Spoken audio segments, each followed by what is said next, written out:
the keys are to the glory days at the stick. From who's got it better than us to brick by brick. It's always the 49ers way, from off-season to game day.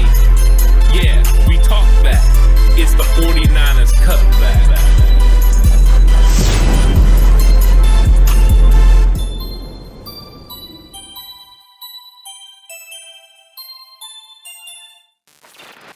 It's 49ers Cutback Podcast time. We won. We did it. Won. Yeah. Boy, did we do it, Ant. Boy, did we do it. If ever there was a roller coaster ride of a football game, Jesus. this was it. Jesus, man. From it, I mean, looking like the defense was just going to carry us absolutely all the way to victory, to the Bengals coming all the way back, storming back, and even getting a lead in overtime, to Jimmy G leading the 49ers down the field, George Kittle making big catches all game long, and Brandon Ayuk, for a second straight week, the 49ers receiver has pulled the tightrope, and this was no tighter than this. No. Absolutely fantastic play. Gets in, gets a full-fledged Tiger Woods celebration from me as I'm storming around the house, throwing the fist, and then getting excited because I knew he was in before it even was shown. 100%. I was up. It's game. That's game. That's game. Let's quickly get over so we can record. That's game. Started to get all my stuff together and then just waited to make sure that the confirmation was going to be there. That sucks, Brad. That absolutely sucks. That is like the culmination of that game for Brad. For real. It truly is. Start my new job tomorrow with a dub, James. That's awesome. Yeah, welcome, James. You're gonna be to the moon. That's gonna be awesome. Give you something to talk about at work. Absolutely. Yeah. I mean, either you walk in like, "What's up, haters?" Or you started out with, "What's up, effers?" Everyone's like, "Yeah, bro, Brandon Ayuk's a man. Jimmy Garoppolo got it done." Hey, the good news is Jimmy Garoppolo threw over 40 times and the 49ers won. Interesting that it comes the same week as in 2019 where he did it in New Orleans. Against the Saints. It's almost like destiny or something. Well, I mean, what it proves is if Jimmy has to do it, he can do it. He can win. Can we also, can we be honest? I mean, we need to be honest here because I'm seeing a lot of people, oh, Jimmy got bailed out. Oh, he made some really bad throws to Kittle. Kittle had to go up and make a play. That's what you're supposed to do as a quarterback is throw the ball up and let your playmakers go make plays. That's first and foremost. Number one. Number two, if a couple of guys make some catches, he throws for almost 350 plus yards today. I mean, he truly does. The Travis Benjamin one should have been a catch. Underthrown. 100% was. Way underthrown. 100% was. So, yeah, I'm going to be critical of Jimmy on that. We're going to be on a different page. Well, I mean, he still can make the catch. He can, but now there's a defender there. I agree. You know what? There wasn't a defender on the top of the route where he was wide freaking open. Agreed. Screaming down the sidelines. Screaming. I mean, hair just blowing. True, it was blowing. Looked like a wonderful trip down memory lane as Travis Benjamin was going to relive his glory days. I thought Ayuk's the touchdown in the end zone too was just unfortunate because I think if the defender's not where he is, that Ayuk's able to get his second foot down. Yeah, I think his leg kind of rides on it. Agreed. The other one, I mean, the defender did a great job of holding George Kittle's arm down. Yeah, that one's not on Kittle. That was a great throw, and that was a great effort by George Kittle. Absolutely. But yeah. I think that the Travis Benjamin one is on Jimmy Garoppolo, and I'm wearing a Jimmy Garoppolo t-shirt, and I'm still gonna criticize Jimmy Garoppolo because he didn't make a great play on that. Fair answer. I mean, when you throw it 400 yards in the air, I know I'm being a little over the top, but he put way too much air under the ball. You can't do that with Trav there. He's too fast. That's very true. City Boys 415 here. Glad we didn't allow Joe Mixon to score a touchdown all game. Agreed. It was slowing down that run game was going to be very vital for the 49ers. Yeah.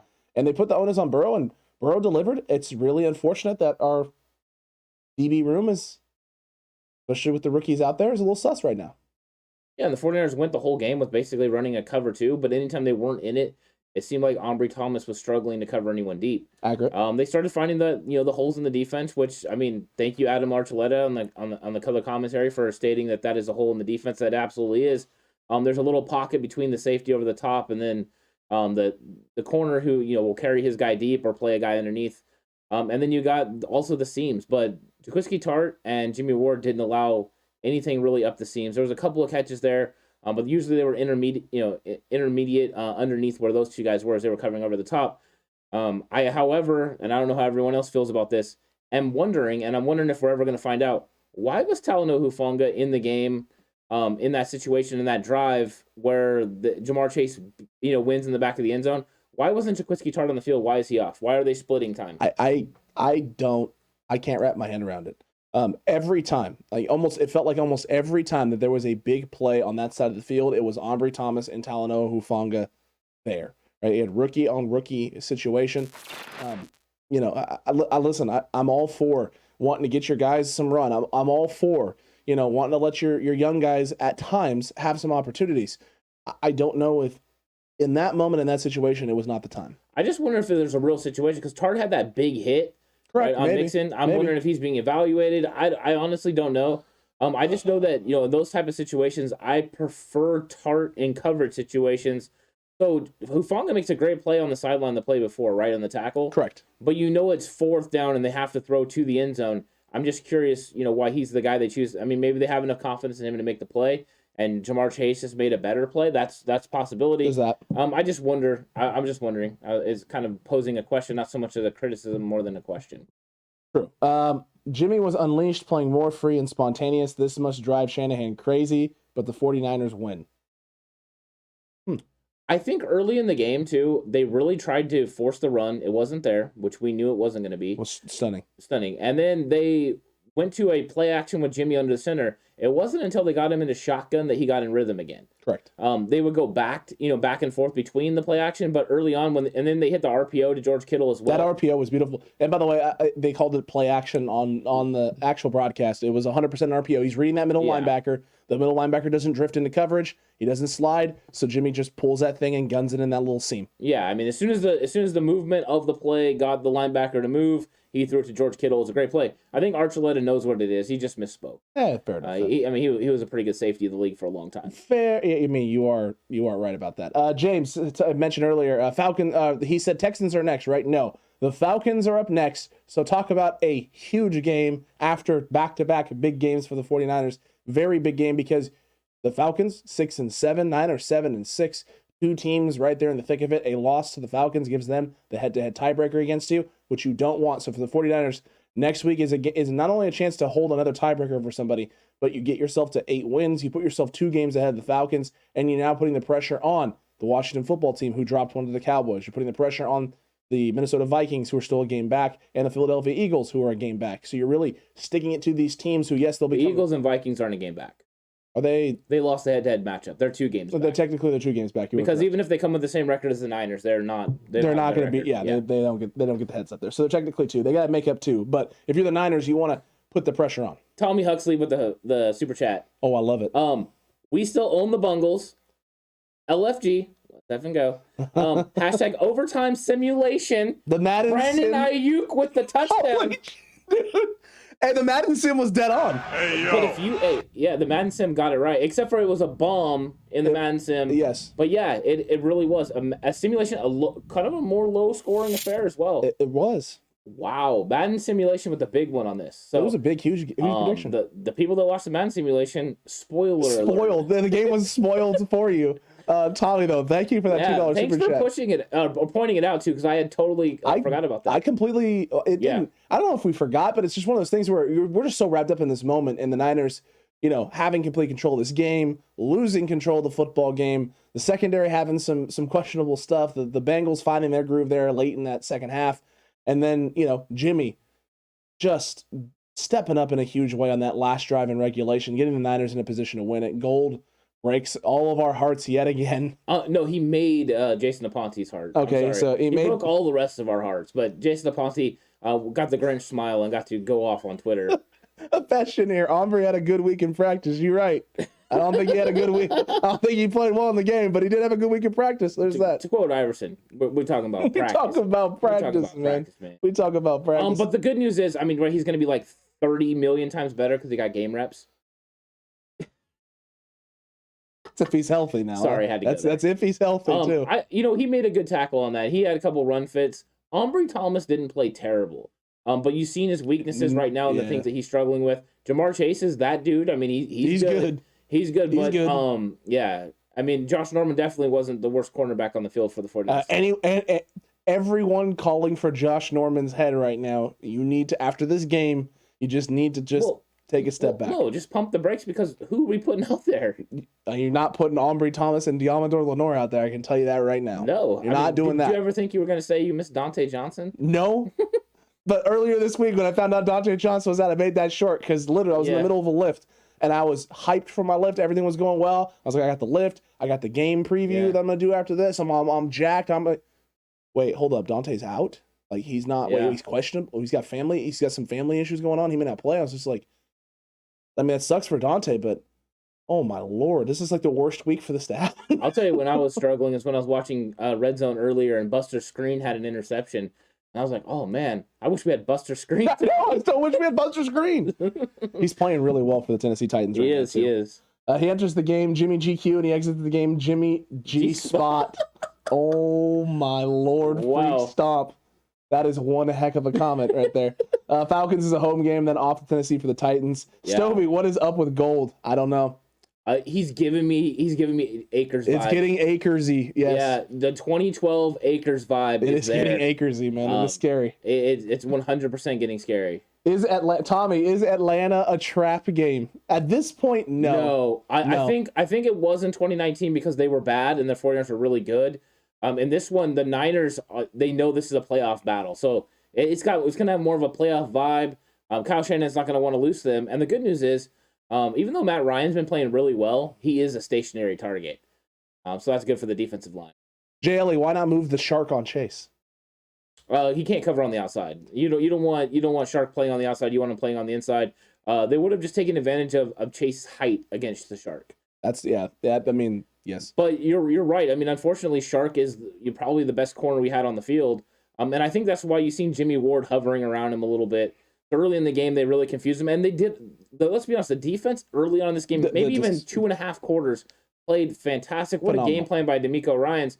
And then it was like, there was some momentum and things changed. And he just, if Brandon Ayuk would have been able to get that second foot down and it would have been a 24-6 lead. Game changes. I think it is also the Jamar Chase touchdown in the end zone, at the back of the end zone. If they make that stop on fourth down, game, set, match, none of the great drama that we got to see. So because the 49ers won, I enjoyed the great drama. If the 49ers would have lost, I would have absolutely hated it. I would have punted something. 100%. Yeah. And JLA DJ lost his mom. So 100% completely understandable for not only not playing the game. Like how do you finish out the season? How do you finish the season with something like that? I mean, you have to. Yeah. You have to. But my God, I mean, no, you never want to deal with that. That's terrible. Thoughts with DJ. Yeah, prayers thoughts with DJ and his family. To them. Yeah, 100%. That's terrible news. That's horrible news. And we knew it was something bad. We knew it was family related. You're not going to miss a football game for something minor, right? You're not going to miss a football game because son's sick or something like that. Well, it depends on what kind of sick. Well, I mean, I'm talking like he's got a cough or he's got he's got the sniffles or something. You're not going to miss. It's got to be something serious. That is heartbreaking. Absolutely heartbreaking. That's terrible. Truly is. Absolutely is. Jason Aponte's heart grew 3 sizes that day for Robbie Gould missing a kick. I mean, Robbie is giving Aponte all of the feeding material that he needs. I mean, he really is. And right now, Robbie Gould had a chance to quiet everyone. 100%.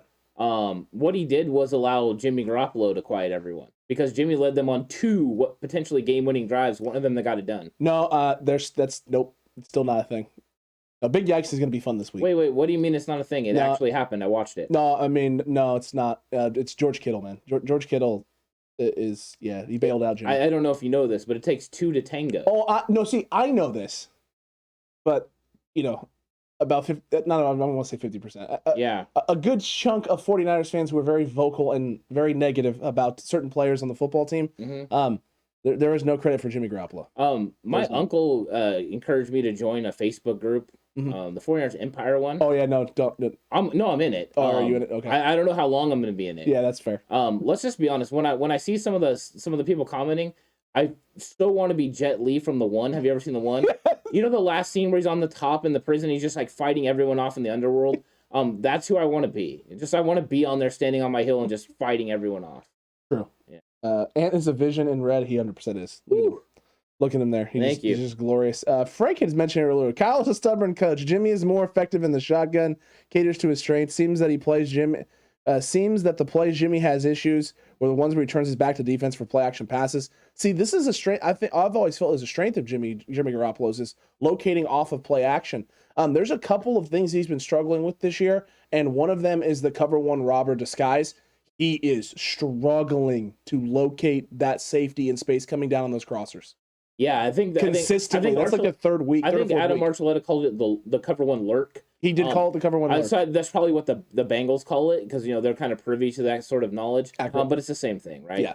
100%. He's struggling with that guy trickling down, and it's been several weeks now. We've seen it with Harrison Smith. We've seen it, last week with Seattle Seahawks. This is something that Jimmy's going to have to work on. He has to locate that second safety, which means the peripheral vision right now is not ultimately there. So we'll see. But, yeah, that's something he needs to work on. But back to the defense used to be something Jimmy was fantastic at, but I would say that has been more of a struggle this season than any season in the past. 100%.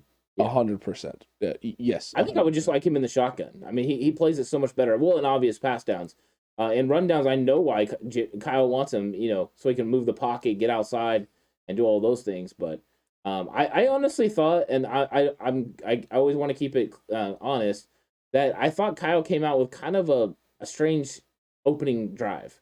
The calls were there. The opening toss. It was. What was the second? What was the first play? The first play was the toss outside, and then he went to I think a Debo run. It felt really like forced, going through the motions when we all knew that he was going to have to throw to loosen up. And once he did get it loosened up. True. And then the second quarter where Jeff Wilson Jr. really got some good runs going on. Accurate. But that's what I mean is you had to loosen up. You had to loosen up the defense. You had to get the Bengals out of that box, make them drop in coverage a little bit more. And once you did that, you were able to have some success. Yeah. Which was nice. It was good for the 49ers. Yeah. Tommy, I love this quote here, or this comment here. I actually thought we were going to lose in overtime. I love being wrong. Yeah. If you're feeling a certain way, it's always good when it doesn't turn out the way you thought, or it gets like annoying or upsetting. So Jay Ellie's in that group. Oh man, I saw that too. Yeah, Brad Jones says he lasted 2 days. So it's a rough group. And by rough, I mean just extra. Wow. Theo said if I win, Ant's going shirtless. Wait, say what? If SF wins out, Ant's going shirtless. Oh my. I will definitely go shirtless in the shower. I promise you that. Oh, hey, now.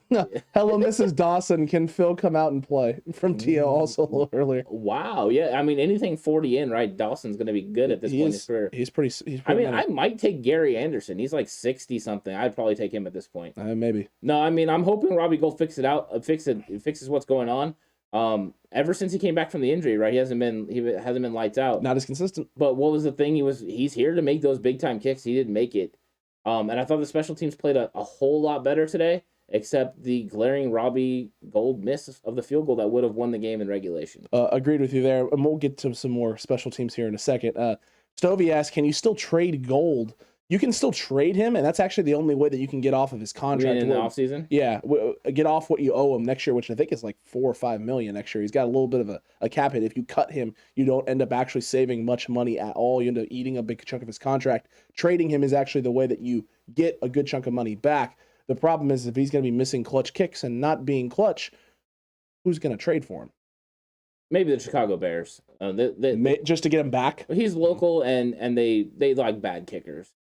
So at that point, but he'd have to prove he's bad enough to play for them. Oh, I still think Robbie Gould recovers. I'm not going to go full Akers yet. That's true.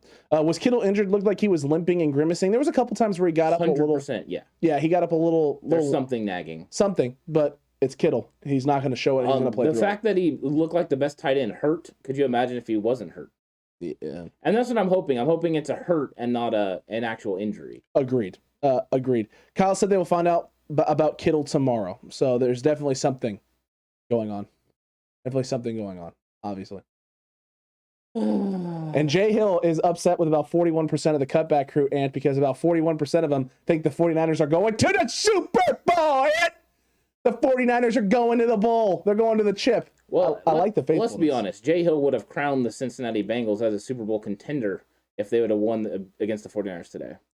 Yes, he would have. So 41% of us would give Jason a certain finger, and it's not the thumb. And we all know that Jay Hill, I know on the poll, Jason, you voted for We Barely Escaped. So I know that's what the vote was. I thought Mitch wasn't great today at punting. See, Brad, this is where I will disagree with you. He didn't flip the field a lot, but consistently, guys on punt return for the Bengals didn't seem to be able to play the ball well which tells me that he was doing something with his kicks, whether that was how it was coming off his foot, whether he was knuckling it and letting the ball kind of just flutter in the air. Early in that football game, Phillips is not a day one punt returner for them. He's been returning punts for them all season long, and he hasn't fumbled like this. He's been fairly consistent. He just had a bad day, and I have to give credit to Mitch for that. He was doing something. I want to watch the All-22 film to see exactly what it was, but he was doing something with the way the ball was coming off his foot. 100% he was. He was doing it on purpose. He was trying to they were giving up field position a little bit to try to create some sort of an opportunity, which was working. Because notice when they got to the end of the game and they really needed to pin Cincinnati back, then he went to his full, Then he was actually letting the thing go, yeah. I think that he was putting a special spin on the ball to try to, force something to happen. Maybe you try it early in the game, see if it works, and he did it, and it worked. So they stuck with it. So, yeah, I think it's a little bit of a question, but I think he was doing that on purpose. And I did see somebody said, bring back Mike Kofer. Who was that? Oh, Jay Ellie said Mike Kofer. If you ever want to know a kicker that I can't stand, it's Mike Kofer? Mike Kofer. Oh, okay. Yeah. Well, there's that. I even cringe sometimes seeing Mohamed Sanu out there on the field because he wears number 6. That's true. And I get Kofer just absolutely hooking them. The Kofer PTSD hits. Yeah, 100%. Kaimi, that punt was beautiful. I mean, look, I think consistently today, it was different from Mitch Wishnowsky. It was different than what we've seen. I sure hope that is the case because that was what I was picking up, and I sure hope that's the case and not just him struggling. If it was him struggling, it's not a good sign. But the way the ball was coming off of his foot and the way Phillips was basically almost looked like he was unable to track. And that means one of two things if he's unable to track. Number one, you've kicked the ball and it's knuckling in the air, which means it's kind of just fluttering around and moving in a bunch of different directions. Or you're kicking it so high that the wind's pushing it around and taking it, left, right, whatever, it's just moving around in space. Typically, though, with knuckles, you'll see a different type of drop.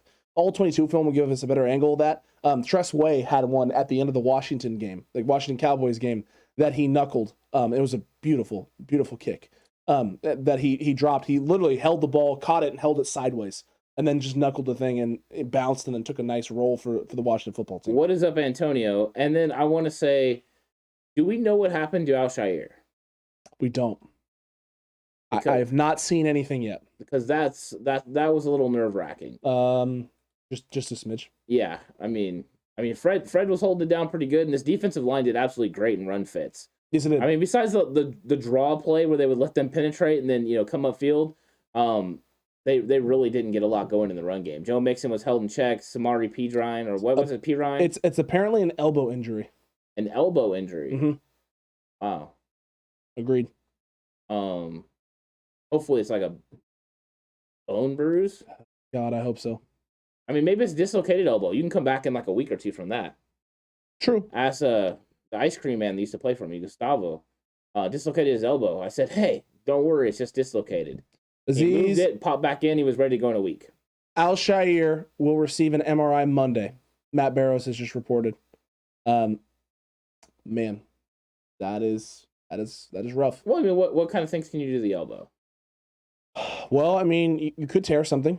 There's a lot of ligaments, muscles, tendons in your arm are attached there at the elbow, interior and exterior. So you could have a muscle tear. It could be a bone bruise. It could be a dislocation. It could be brace it up and go play. Could be that. Make it so. God, I hope it's that. Well, I'm gonna just believe it. I'm in a positive.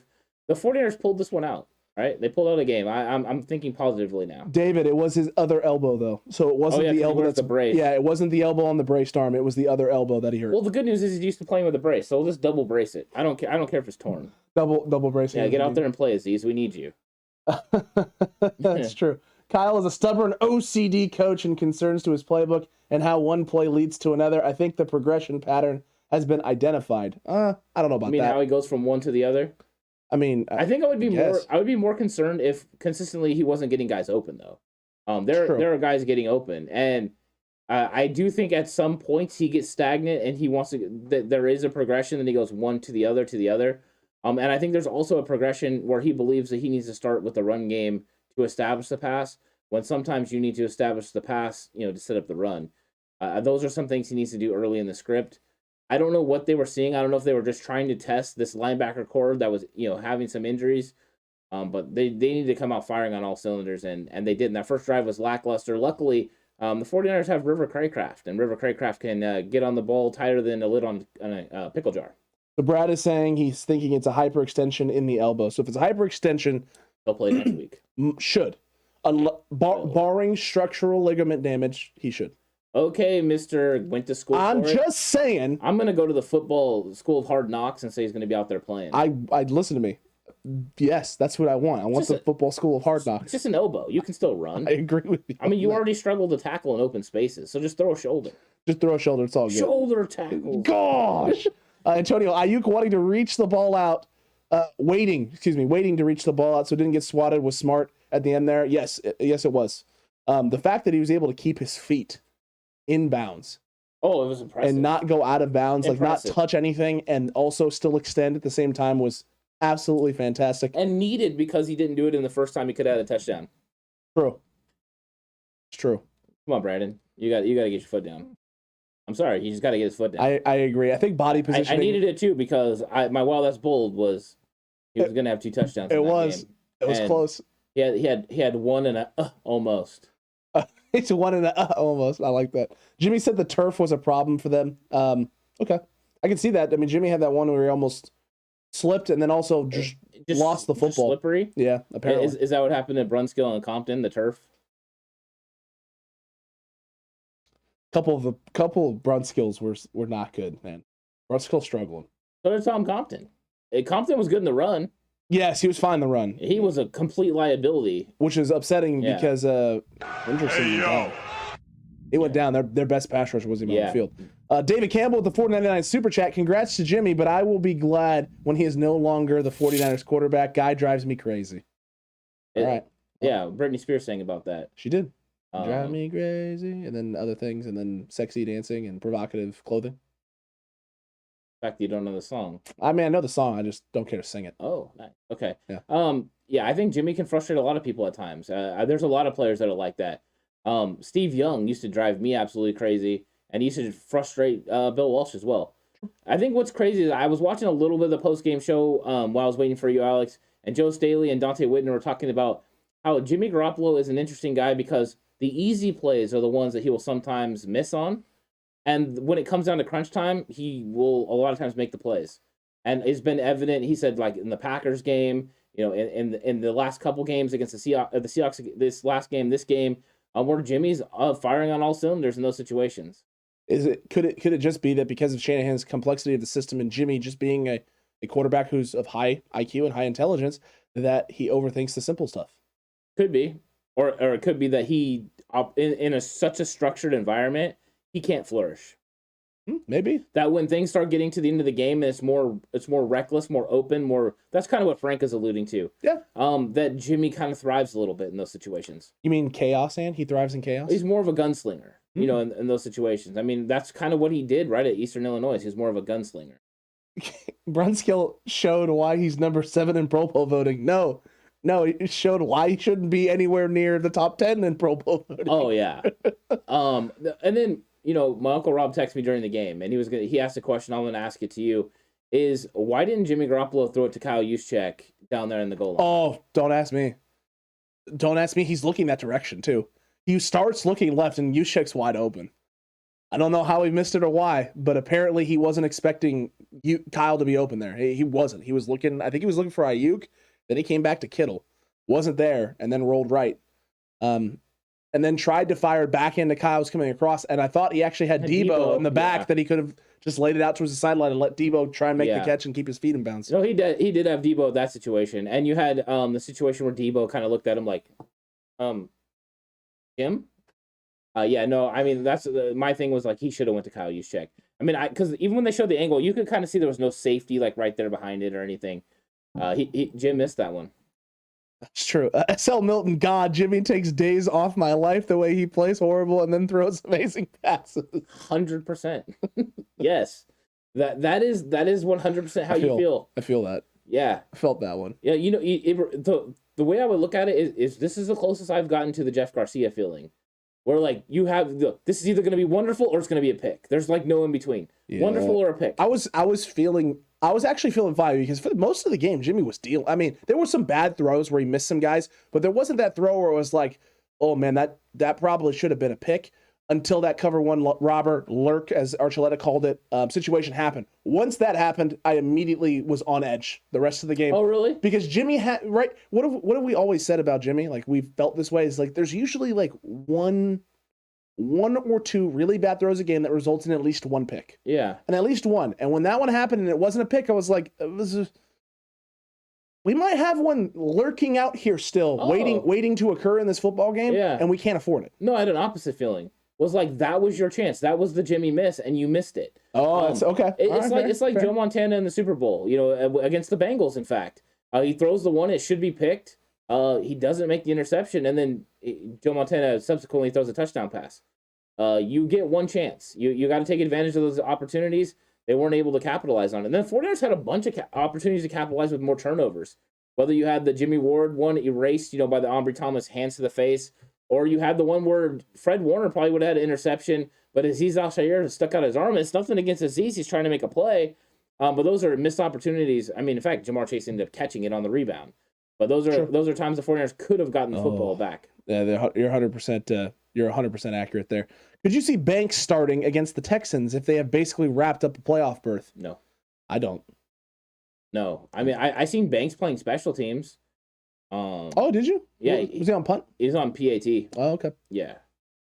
You doing good out there? Well, no one got in. Oh, that's good. So that's good. I honestly don't think we're going to see Banks this season. And the fact that Jalen Moore couldn't beat out Tom Brunskill, Tom Compton either. Brunskill, same thing, yeah. Tom Brunskill. Barring an injury, you mean? Barring an injury to who? Brunskill. And you think Aaron Banks will be the next guy? Who do you think it's going to be? Do you think Jalen Moore? It could be Jalen Moore. It could be Colton McKivitz. I keep forgetting about McKivitz. Yeah, it could even be Jake Brindle. I mean, it could be. The 49ers are proving they'd rather go with a veteran offensive lineman right now. I think Banks and Moore have a lot of improvement to do in the run blocking. Agreed with you on that. Yeah. With agreed. Banks, it could be the pass, but Jalen Moore's definitely the run. Yes. Just yes. Jimmy Space Mountain Garoppolo, Ant. Yeah. Jimmy Space Mountain Garoppolo. David said, hands back for frustration with Jimmy. Even when he throws it to the right guy, it is high half the time. Look, high and hitting someone in the hands for me is understandable, especially in certain contexts. Like there's a couple of them where he threw it over the middle to George, and I saw immediately people like, oh, he's throwing it high again. Well, if you look at some of the areas and windows he had to throw to, he had a corner screaming across one of them that he had to throw it over the top of in order to get it to Kittle. And there's other times where he's throwing over the top of a defender, so it makes sense why the ball is high. And then there's other times where it's a window and there's no reason for it to be high whatsoever, and then that happens. High and outside is okay. Yes, 100%. High and outside's great. High over the middle is not. No. I do understand that he elevates the ball sometimes to get it over, defenders and such, which he did a couple times, and that's why George Kittle jumped up and got the ball like over a linebacker, over safeties and stuff. Those ones are okay. But Jimmy just tend to get underneath the ball and then elevate it. And that's why you get the balls that sell, like they did in the Seattle game. So I can understand why those are frustrating. But when you have a guy that lives over the middle like that, you're going to get some turnovers. Some of those ones are going to airmail, and that's what's going to happen. It's true. And then you're going to have the nice tight window ones like he threw to George Kittle on that third down conversion where he puts it low and in the only spot where George can get to it. Yeah, it was a great throw. Beautiful throw. But at that point, Jimmy's in win mode. It's true. Yeah. He's in win mode. I mean, right now, the NFL is like dreaming up scenarios where you just seen Jimmy Garoppolo and Tom Brady both win games in overtime. And the NFL is like, how can we make this happen? In the playoffs? The mentor, The mentor versus the mentee. Yeah, and you're going to have Kyle Shanahan versus... Well, you had the team that scorned him. You got to stick with the quarterback. So you're going to do Kyle Shanahan versus Bruce Arians. Yeah. Lose, we booze, or... The young whippersnapper, I guess. And he wears like the thing across his, like. Yeah, he wears the Darth Vader pack, like a satchel. Yeah, like a satchel pack. Look, this was good here. My grandpa said it looks like Jimmy decides who he's gonna throw to before the play even starts. LOL. He does do that. He predetermines some reads, and sometimes it's great, and other times it's you don't want to do that. Yeah, pre-snap reads are a real thing. Like a lot of quarterbacks do that, and they'll predetermine by coverage or what they're expecting. where to go with the football. The problem is when that isn't there, you have to be able to go away from it and read on the fly. And that's what separates the good quarterbacks from the great quarterbacks. The great ones are going to be able to figure it out, and the good ones will stick to that read and either take a sack or make a bad play. Accurate, Ant. Accurate. Frank, 49ers can go to the Super Bowl with Jimmy making that first-round pick we gave for Lance. Pick number 32. That would be sweet. Get a first-round pick for Jimmy then. Win the Super Bowl the year after with Lance. Back-to-back Super Bowls. Let's not get ahead of ourselves, Frank. Let's go one year at a time, one game at a time. We got the Falcons up next. Let's focus on that. But I do enjoy 35% of the Cutback crew, Ant, going. The 49ers are going to the Super Bowl, so there's always that. Wow, that's impressive. Yeah, the poll's going strong then. Yeah, 35% for that, 33% for a win is a win, faithful. Oh my gosh, I just read a comment. Oh, what is it? Oh boy. I don't. Is it the father-son cone movie? It's called Two Cones, One Cup. Oh man. Well done. That is great, Freak Stomp 49er. Trying not to laugh too hard. I'm also trying not to be grossed out. Ooh, T.O. said, how many of those white cups does Ant have? Unlimited amount. Yeah, you don't want to know. Unlimited amount. You really don't want to know. There's a lot. Yeah. I just keep going through them. You just get a new fresh one all the time. You have to. You definitely have to. Yep. Man, why are we never satisfied with the win with Jimmy, but we'll beat him down when we lose with him? Fair. Some people can't be happy, I guess. I don't know. Well, I mean, I think Jimmy is definitely probably one of the most criticized players in 49ers land in a long time. He definitely takes criticism like no one else. Accurate. But I mean, when you play quarterback in San Francisco, that criticism comes with you. But I thought Jim played good today. I thought that there were things he left some plays out on the field, but when it came time that he needed to make plays, he got the ball where he needed to get. That throw where George Kittle made a fantastic catch that put him in field goal range. Oh yeah, was a great throw, and that's one that's right outside the hash, towards the numbers. High and outside. Yeah. Either Kittle's going up and making an incredible play, or it's an incomplete pass, and it is what it is. You're getting off the field. Yeah, it's one of the two. But you're not turning it over. It's the spot where the ball needs to be. You guys making a catch and making a play, or it's not. A lot of people were stunned by the back shoulder throw to Juwan Jennings. It was just, Jimmy is great. It's like, okay, well, I mean, he's a professional quarterback, right? Professional quarterbacks are supposed to be able to make throws when they need to make throws. So when Jimmy, that was a great catch. It was an absolutely incredible catch. He was getting mugged the whole way, by the way. Oh, he was. Juwan Jennings was getting mugged the whole time. Juwan had a couple. He had a couple really nice plays. This was probably his best football game overall, I would say. Agreed. I mean, I know he's had touchdowns in other games, but I thought this was the one where he caught balls over the middle, got extra yards. I mean, he looked like a very legit NFL wide receiver in this game. Yes, he did, Anthony. Yeah, yes, he did. Gabriel, we are in trouble with our current corners. The rookies, yes. You know what you're going to get with Josh Norman. You know what you're going to get. But today he showed he's serviceable. He can be fine. And he's not so much of a liability that they're just going to go at him consistently. They wanted to go after Ambry Thomas, and they went after him and sometimes won. And when it was Ambry and Hufanga, they attacked that side of the field heavy. Yeah, I know that Dante Johnson's going through something tragic, and I don't know what his availability will be next week against Atlanta, but I hope he's going to be available to play for the 49ers. Agreed. If he's able to to come back, because you don't get it's for Mosley now on IR. It's 3 weeks. So this does. I don't think this counts as one of the weeks. I believe this is. Oh yeah, I don't know. I don't think it does because he went on IR yesterday. Correct, Saturday. Well, that's when they officially announced it. It doesn't mean that's when it became official. So if he went Friday, next Friday would be officially 1 week. That leads you into. They could always bring him up after. So this is the first game, so they can activate him. True, they would be able to activate him after the third game. Yeah. So I believe it would be the Texans game is when he could come back. Yeah, Texans game is when he would be eligible. Yeah. So you need DJ. You definitely need him at this point. Hopefully next week. Yeah. But if not next week, definitely against the Tennessee Titans, who are starting to get healthy and having their wide receivers back. Yeah, I agree. Agreed there. Accurate Jennings, I love that. Daniel Brunskill is Jimmy's biggest threat from Rob Swing. It was absolutely incredible. 49ers Fogies Ant with player of the game special teams. From giving up big scores last week to 2 turnovers? Yeah. And River Craycraft being one of them? Yeah, River Craycraft and then Trent Sherfield coming up with the ball as well. Accurate, Ant. Accurate. It's nice when you have special teams guys making good special teams plays. And Trent Sherfield's one of the better special teams guys in the league. So very, very accurate. Jimmy's feet are like Jimmy Hoffa. Both are buried in concrete. Yeah, they did talk. Did you see where they asked him in an interview why he doesn't move his feet as much as everybody else? No, what'd he say? He said that it's about getting as many cleats in the ground as you can. You want all your cleats in the ground so when you push off and things, that's kind of, that is a normal thing. Like offensive linemen also want to get as much cleats in the ground as they can when they're hunkering down and bracing for impact. So it is a football term. I haven't heard it a whole lot with the quarterback position, but I guess that's what he's rolling with.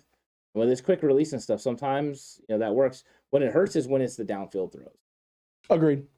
Agreed with you there. Bosa was a straight beast today. He's probably going to end up being a block as hot defensive player of the game for the game recap, I would imagine. He's a monster. He came so close to ending this game a couple times, and Arden Key almost ended this game when he got around I don't even know how he missed that football when he got around the I don't know either, dude. But Arden Key's a problem. Because the Samson Ebukam sack is also Arden Key and Nick Bosa getting up in there and causing major issues. True. It's very true. Very true. And Stream Elements is correct. It is time, if you have not already, to head over to the 49ers Cutback shop and cop yourself some sweet Cutback merch, because there's no better time, whether it's NWO-inspired TCC gear or to support the George Kittle hype that is, this man tearing it up over the last few weeks. Almost 400 yards receiving over the last 2 weeks. And 6 straight games with touchdowns? 6 straight games with touchdowns. George Kittle is tearing it up. Get the block, catch, run, fear nothing shirt, the People's Tight End shirt over on the 49ers Cutback, the merch shop. It is perfect right now. There's no better time to be just showing off how much of not only a Kittle supporter you are, but how just absolutely phenomenal this guy is, because he is playing out of his mind. Best tight end in football. Easily. Yeah, it's not even close. Easily. Jay Hill had mentioned earlier, and not just best tight end in football, he's playing like one of the best players in the league, is what Jay Hill said. Yeah, I agree with that. It's true. He can do it all. Yeah, definitely can. And he impacted this game in a big way. He did. Yeah. In every way. In every facet. Except that everyone knows where Jimmy G's feet are buried, no matter which city they move him around to. That's good, Frank. Very solid playing off the Hoffa. Yeah. Solid. Yeah. It's absolutely solid. Oh man, just that what a huge win. What a huge win at OT. The Madden sim completely getting this correct, Ant. Bengals fans came and watched the Madden sim very upset. Apparently we set the Madden sim to rookie for the Bengals and all Madden for the 49ers. That's why the Niners won. They don't have a chance against this Bengals team. And the Bengals showed up early in this football game. They about bungled this thing away. And the 49ers didn't do enough to put them away, like to actually just bury this football team. When we had to settle for that field goal after the Brandon Ayuk almost touchdown, Megan was like, yeah, you're up 26. You should feel good. I was like, I don't. Last week, it was 24-0 for the Chargers. 24-0. And they had a couple drives where they could have put some more points on the board, scored a touchdown, got a field goal, and did something, and didn't. I was like, we're a mistake away. We're a mistake away from them putting up some points and being right back in the football game. I was like, if they score a touchdown, it's a one-score game. And she was like, well, yeah. And I was like, but your defense has been playing well. And I was like, yeah, but we're playing with fire. Like right now on defense, we're playing with fire. Because you have the rookie out there on the outside of Ambry Thomas. And all it's going to take is one drive. Like them finding their rhythm one time. And, you're asking for a close football game. We needed that touchdown there. And I was like, hopefully the defense can step up. And the defense did still a little bit after that, but they eventually got what they needed. They found their rhythm and they were able to go after Ambry a little bit and, put up 2 big scores and make things tough for the 49ers. Oh, the good news is they beat a good football team. This is a playoff caliber football team. 100%. A team that if they would have beat the 49ers would have been in first place in their division. So you can at least go with that. The 49ers didn't play their best game and still got a victory against a playoff team. You got to walk out with a little bit of optimism from that. You have some things you need to work on for sure, but you got to get it done because you got to turn around and go after another playoff contender in the Atlanta Falcons. You got to handle business. But these are the situations you want to be in, and these are the games that you want to be playing at this time of the year. 100%. The 49ers are relevant, and they're playing in a very good manner. That's what you want to be in December. If you would have told a lot of people in September, towards the end of September and October especially, the 49ers were going to be relevant in December for a playoff hunt, not only would most people not believe you, But they probably would have been very ecstatic and excited about that opportunity. They also probably would have thought that Trey Lance had been starting at quarterback yet. Could have been, yeah. There's a chance. Number 20 looked absolutely lost out there. Poor thing. Hey, TCC got the W. Look, I don't know if Aubrey definitely didn't look lost. They definitely were protecting him. They had the 2 high safeties for most of the game. He was playing a lot of sagged off coverage. They were definitely doing things that Aubrey is comfortable doing right now and trying to make sure that he was comfortable and had an opportunity to, play the game in a way that allowed him to feel comfortable out there. Yeah. But he's a rookie who's learning and isn't 100% ready. And so you had to curtail the game plan a little bit to his strengths and his weaknesses. It didn't fully bite the 49ers in the butt, but it's not a recipe for long-term success. I can promise you that. The Bengals had to force the 49ers to move out of the cover 2 look, the safeties over the top for help, and they didn't do it until the end of the football game. I mean, they just didn't. And if they're not going to do it, you don't have to worry about it. True. Jag with a $5 super chat. Hi, TCC family. Every win is a great win. I know there were mistakes, but Jimmy took us down the field to win. Proud of the team. 1,000% accurate, Jag. All of the accuracy there. Yes, Jimmy now, the last few weeks, and a good chunk of the season, has definitely shown time and time again when the chips are down, he is going to not only do enough but put the 49ers in a position to win a football game. Yeah, and Frank is commenting to SL Million because I don't know if you saw what he said. Oh, let me he see said this. The reason why we criticize Jimmy when we lose is because of how handsome he is. No homo. You ain't wrong. You don't get the nickname Jimmy GQ for no reason. SL Million is 100% accurate. Fendi LA says, do you know the health report on Debo and Kittle? Kittle is, Shanahan said in his presser post game that they are going to evaluate Kittle a little bit more tomorrow. Kittle in his post game presser said he's fine. So there's that. I mean, Kittle is not going to come out and say that he's hurting, not feeling well.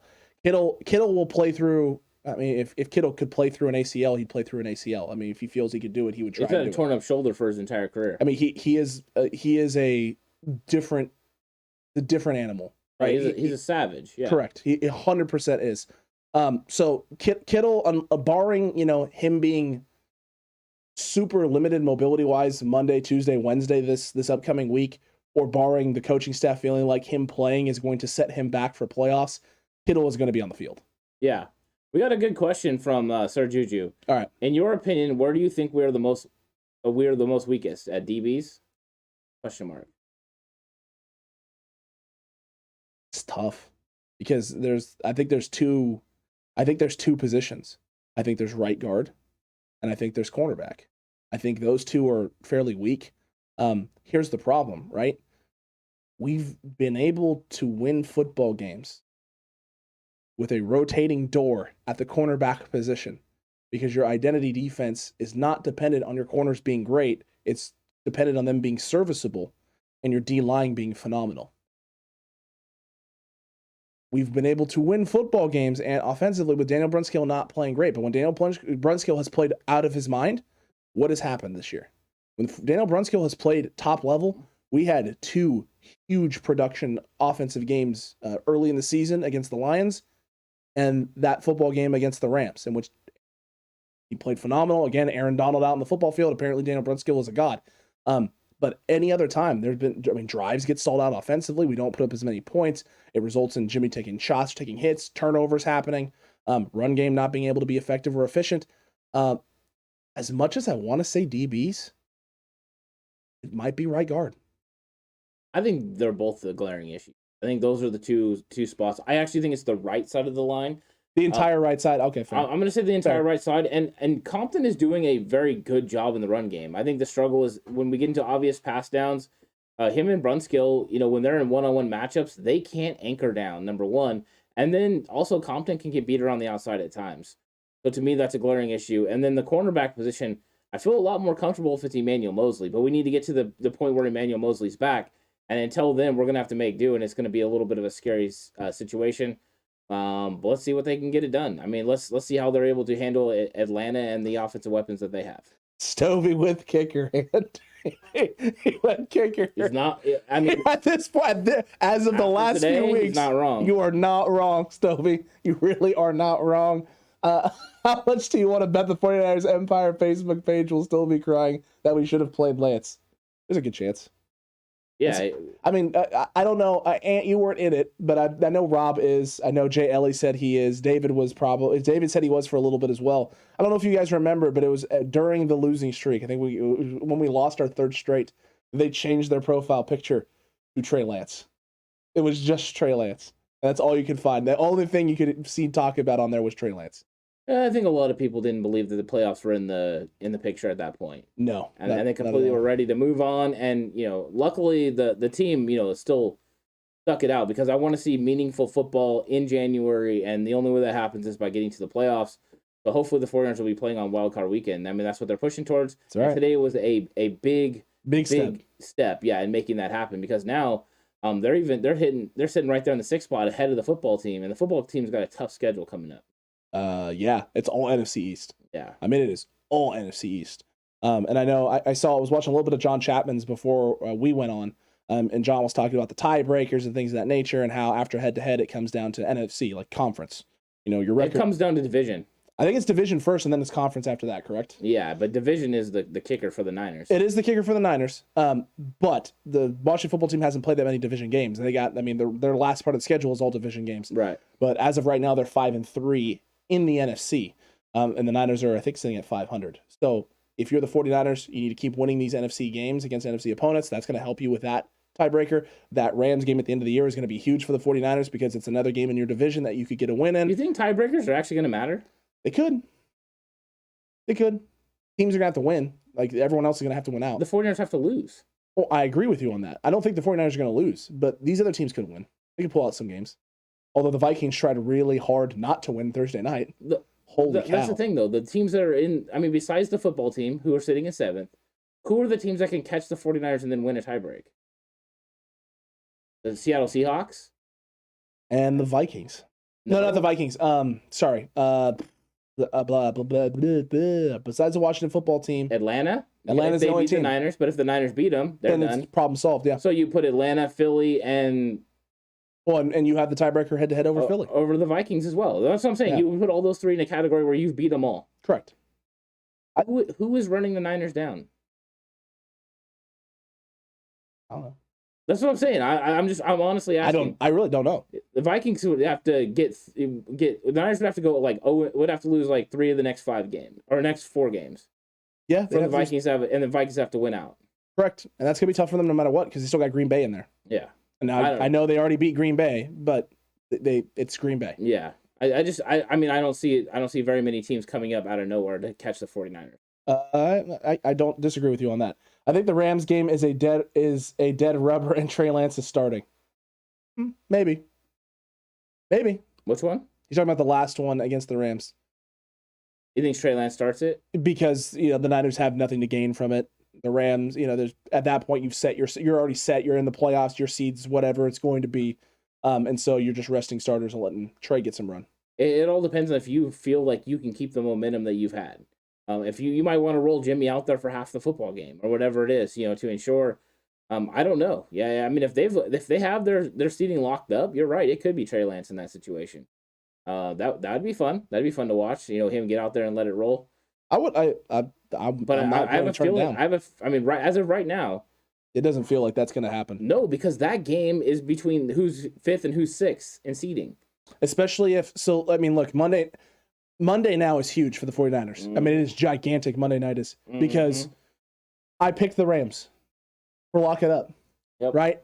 I'm sitting at a nice 3-0 week right now. Yeah. You're sitting at a nice 3-0 week. I think everyone's sitting at a nice 3-0 week except for Horse. Horse is at 2 and well, he's looking for 2 and 2, but he's currently 1 and 2. And the TCC is also, I think they're 2 and 1. They're 2 and 1 because they picked the Texans. So we're all, locking up is important and everything, but I kind of want to lose this week. I want to go 3 and 1, let everyone else go 4-0 this week, and the Rams to lose, because the Niners are a game back. And if you're telling me that at the end of the season, the Niners could play a game to get to the 5 seed, yes, please. Give me the NFC East. Give me the NFC East. Give me the Dallas Cowboys. I'm all for that. Oh, yeah, especially after you see what Dak was doing against the football team. You put yourself in a good situation. I've seen some good questions. Jag says, is Jalen more injured? He seems more athletic than Compton. Compton has played better than I expected, but he has problems against good rushers. No, he's not injured. What it is they have determined that they would rather have Tom Compton, who is a better than adequate run blocker, and better than Jalen Moore at run blocking. So they value the run blocking over the pass blocking, where Jalen Moore has a slight advantage over Tom Compton. So that's why they've won that decision. So really, Tom Compton beat him out because he's not ready to be a very good run blocker at this point in his rookie season. Correct. Accurate. He's just not there yet. But I think you have a point there, though, that Jag, and that he is definitely more athletic than Compton, but it hasn't translated quite yet into the run game and him being able to make the block second level and being consistent in terms of securing and doing the things they want. He's definitely a better pass blocker than him right now. Yeah, he's better than Tom Compton pass blocking. 100%. But you need to be able to establish the run. Did you see the Deebo Samuel touchdown today? 100%. Hello, Tom Compton. I mean, he blocked two guys. Dude, it was Mike McGlinchey-esque. Yeah, it really was. It was. Yeah, 100%. 100%. Let's see. Resting starters like a bye week would be nice. Anyone have any quests on score tomorrow night? Will we have an upset? Megan, I'm very confused about quests on score tomorrow night, what that's supposed to mean. So if you can clarify, that would be nice. So when the Rams lose tomorrow, does that mean we are second in the division? Almost. We're still a game back. Yeah. Still a game back. Kittle said a ref told him that it's a 0% chance BA scored. That's a big yikes. You know what that is, though? That's typical, because those refs are bad all the time against the 49ers. So for them to not see something is 100% right. Also, the fact that the refs don't want to admit that they may have made a mistake or missed something or didn't call something. I mean, listen, it was really tight. That ref was going. There's no way his foot didn't touch out of bounds before he crossed the pylon. Yeah, that's what he's thinking in his head. But again, that's the angle they have on the field. The camera angle we had live, I was like, he never touched. That's a touchdown. I have a question for you. In those situations where it's so close and then there's a touchdown impending, why don't they just call it a touchdown so it automatically gets reviewed? You would think, right? Right. Yeah, just like, you know what? This will get reviewed anyway. I think the thing they're thinking, right, though, is because you also have that ability, if you make that call on the field, a touchdown, and there's not suffice evidence to overturn it. Yeah, but I mean, if you don't know. True. And because if he thought he knew, he was wrong. So... I'm just saying. Dak is elite. Lol, garbage. People think that. He got an elite quality in his mobility, but he is struggling. Dak has been struggling, and that's a good thing for the 49ers. It was almost a good thing for the Washington football team and for Horst lock it up pick. Yeah. But what's impressive then, if he's not elite, they're winning football games without an elite quarterback. So it can be done in the NFL. It can be, which means we should be fine with Jimmy Garoppolo. Probably. Yeah. Oh, okay. Well, that's good. That's great news. 29 for 66 likes. Step it up, TCC. Hit the like button. Agree with you there, Fogies. I think Juju had said it a little bit earlier as well. Agreed. Yeah. Can never hope the Frams win. Bile rising for projectile vomiting from Frank. Oh my goodness. Well, it is. Yeah. I actually dislike the Rams a lot more than I dislike the Cardinals. Reason being is how long the rivalry's been. Like, I'm never going to like the Rams. Never. Every time I hear them, I just want every one of their fans to end up looking like Jim Everett when he used to play the 49ers. Just going down with no one around him. Absolutely. Absolutely. Sir Juju, Ayuk made up for not getting his right foot down during that last TD that was overturned. 100%. And the call by Shanahan, Ant, to get that little slip route action going with BA off that was a great call in that situation. I wasn't expecting it. Something we have not seen Kyle Shanahan do all season long is that specific route with Brandon Ayuk. Wait, so you're telling me Kyle Shanahan has plays that he saves for certain moments? Yes, he does. That was the right call in the right situation. 100%. The Bengals were not ready for it at all. BA got that ball with plenty of room to run and nobody with an angle to even get him out of bounds or bring him down. And he was aggressive, getting to the sideline, aggressive, getting upfield. And then not just settling with taking some contact and getting out of bounds, but letting himself get up in the air, be athletic, and try and get as much as he possibly could. I don't know if he thought when he launched and left his feet, hey, I'm going to get in for a touchdown, but he was definitely thinking, hey, we're going to get as close as humanly possible. We can get a yard in 4 plays. Well, I mean, this is what happens when you have George Kittle and Deebo Samuel on the field. Brandon Ayuk is the third option that the defense wants to take away. So he's got to go out there and win consistently, and I think if he does, it'll really change this 49ers offense, because then they're going to have to, play it straight on all these guys. They're not going to be able to bracket and take these guys away. Accurate. And that's why they were having to cover at times George Kittle one-on-one, and George Kittle absolutely ate them alive. So, yeah, it was nice. It definitely was. It was great, and it was a great play call, a great finish by Brandon Ayuk, proving that the Yak brothers are going to be able to get it done, for all season. And I thought they did a very good job of protecting Deebo Samuel in this game.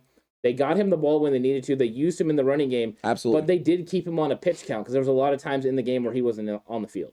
Correct. I think it was perfect. It was a great use and great utilization of Deebo all game long. They used him in the moments where they needed him. He made the big plays when they needed him too. And then they got him off the field and let him relax. I think Jay Hill said pregame for us, right? What was it? He gave us an over-under on Deebo Samuel carries. Was it 8? It was 8, yeah. 8. So, Jay Hill, I have to round up and give you an 8.5, because you never set an over-under at a single digit. It's always a half number. So, 8.5, I took the under. It was 8 carries. I took the under as well. Yeah, so we were both right and Jason was wrong. I thought it was going to be 5. I thought it was going to be 6 or 7. Yeah. But, hey, 8 early in that well, they got him, 5 early in that football game, because I think Kyle wanted to run the football early. I think that he knew he was the one that was going to have to do it, with Jeff Wilson Jr. Accurate. DeMichael Hasty hasn't proven to be a very good runner of the football. Nope. What he's proven to be is a weapon out of the backfield in third down situations, catching the football. He's a good route runner, man. That's what he's good at. So, even that one that got called back for the Trent Williams hold, DeMichael Hasty made a nice route and made a nice catch. So it definitely was. Bosa came back from a torn ACL. Dak came back from an ankle cramp. KNDR definitely wasn't an ankle cramp. I can guarantee you that it was not an ankle cramp. It was definitely way worse than an ankle cramp. I didn't know ankle cramps make your leg contort and bend sideways. I didn't know you could get 90 degree angles with your ankle, but not at your ankle, slightly above it. Like about a quarter of the way between your calf and your actual ankle. Look, Dak early in the season was. He said he checked and it said 8.5. It was 8.5? That's what Jason said. Okay, so then we were both right on the under. Yeah. Look at us. Jay Hill's day's been ruined now. Yeah, your day is now ruined. Because it was looking like it was shooting for the over. All the early trash talk where I was excited for Jay Hill and told him, hey, now your day has been made. Rescinded, Jay. Good day rescinded. Day has been ruined and ruined. Ayuk definitely stepped up in this game 3 weeks ago, stepped up his game 3 weeks ago and hasn't let us down yet. It seems like the Jimmy timing with BA and Jimmy G is clicking now 100%. They're definitely on the same page. Have you seen Kittle's YT channel, Straight Pimpin'? Doesn't surprise me. No, I haven't seen it. I haven't either. I'll have to check that out. I haven't seen that, TJ. I haven't. Okay. 49ers going to the wild card. We've been saying this now since even when the Niners were on a big losing streak early in the season. They won the last 3 or 4 straight. The Niners were going to find a way to pull this together and get into the playoffs. And now we're right in the thick of it. Yeah, they're figuring it out. Candy are collectibles, but Romo said otherwise. And Jason hates us, but Jason does? Yeah. Why? Jay Hill said, I hate you guys. Love you, Jay. So face-off ought to be fun. Face-off's going to be great. It's going to be absolutely I was so willing to give him his win. Yeah, he just spoke a little soon. He called his shot a little soon. Didn't work out for him. I think I know who the pee-pee poo-poo is. Do you? Yeah, I think I do. Pretty sure. Okay. I'm pretty sure I know who that is. Okay. You're not supposed to be saying those types of things. That's bad. You need to get your dad needs to take the phone away from you. That's who I think it is. Oh. That's who I think it is. Oh, makes sense. Yeah. Okay. Definitely. Interesting. All right. Well, anyways, interesting comments. Stunned. Look, I'm absolutely happy though with BA and what he's been doing. Last week it looked like he was getting a little frustrated when we were watching the All-22 film on some of the passes. And the fan base was definitely a little riled up with BA and the passes because they wanted him to get targeted more, and he was open last week a lot. And Grant Cohn went all in on it, man. All in on it this week. He had the video, BA is always open, here's the proof, and just posted Brandon Ayuk getting open and Jimmy throwing to Reed 1 because Reed 1 was wide open also. And then, him and cool. A lot of other people getting upset that he is not coming off of Reed 1 and throwing to another read, even though if your first read's open. You and I both know. Coaches know. People who coach. Coach Timo knows this. Gary knows this. A lot of the Cutback crew who's been here since day one and listening to us talk about this knows this. As a guy like Kyle Shanahan who's really good at scheming things, when he schemes something and that first guy's open, If you want to be the starting quarterback for this football team, you get that guy the ball. Especially when that guy's George freaking Kittle. Also that too. A lot of times it was George Kittle and Kyle Juszczyk and big-time weapons that you brought back. Yeah, you want these guys to get the football. It really doesn't matter who you get the football to. I don't care if there's multiple people open. As long as you get it to one of them that is open. If you get them to one of them that is open, I don't care what the name on the back says, as long as on the front it says 49ers and it ends up in a first down or a touchdown. That's all I want. I don't really care. If we want to break down semantics of, oh, this guy's always open, great. I'm glad he's always open because that means that eventually Kyle's going to scheme him for a huge play. Well, that means eventually Jimmy's going to find him, right? Give enough opportunities, he'll eventually find him. So, yeah, I'm good with it. How is the organizing on face-off with Cone's gone? With Cone going. With Cone going on face-off? We haven't reached out to Cone for face-off, actually. No, we have not. Yeah. We have not. Long weekend.